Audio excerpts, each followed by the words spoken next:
familysearch.org. So, dito po sa Church of Jesus Christ of Latter-day Saints, kami po ay naniniwala, hindi lang naniniwala, alam namin na ang pamilya ay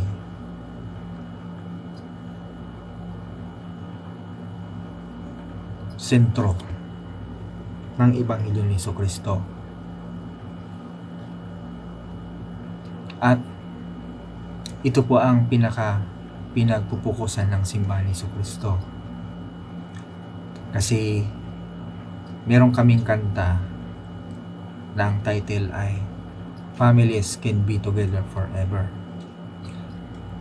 So, kami naniniwala kami na ang pamilya ay sagrado sa paningin ng Diyos. At ito ay biyaya mula sa Kanya para sa atin. Alam natin na hindi mas masaya ang buhay kung walang pamilya. Kung walang tatay, walang nanay, walang mga anak, at walang mga kapatid. So, malungkot ang ganun. Sa iba po na sa atin na patay na ang tatay, patay na ang nanay, o wala ng mga kapatid, walang mga kapatid, o hindi nagkakaroon ng anak.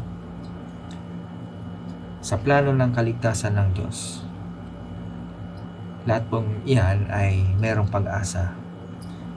So meron pong pangako ang ating Ama sa Langit at si Jesucristo para sa atin. Kaya po nandyan ang templo ng Diyos. So para sa atin po yan. At kapag tayo ay sumunod sa mga ordinansa na nakapaloob sa Ebanghelyo ni Jesucristo at susundin natin ang mga kautusan, matutupad ang pangako na yun para sa atin.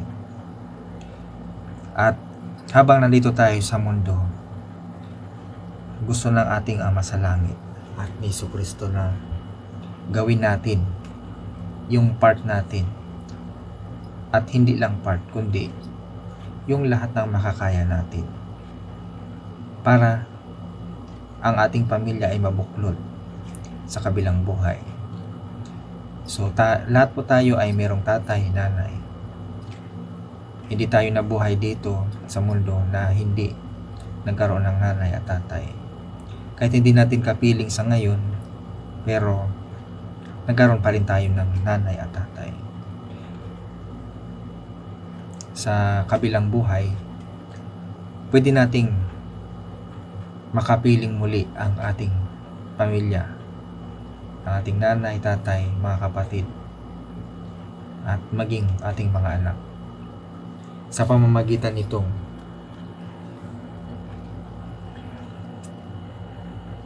family history, family search, at temple. So, tayo at ang ating pamilya ay magkakaroon ng pag-asa. Meron kaming tinatawag na My Family, stories that bring us together. So, ito din po ay part ng family search. So, lahat po tayo ay pwedeng magkaroon nito. Kahit mga hindi miyembro, pwedeng magkaroon nito. Yan, ng personal. Yan. So, dito po, makikita natin. Yan. And this book belongs to, yan, kung sino ka man. Tapos, my story. So, mag-share ka ng story mo, personal, at i-ano mo siya, i-share mo siya dito. And ito, yan, yung me, o kung meron ka lang spouse. Tapos, yan, yung mga additional na mga information, pwede mo ilagay dito. and your parents,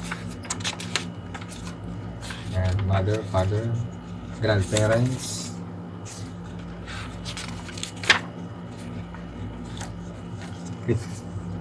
great grandparents,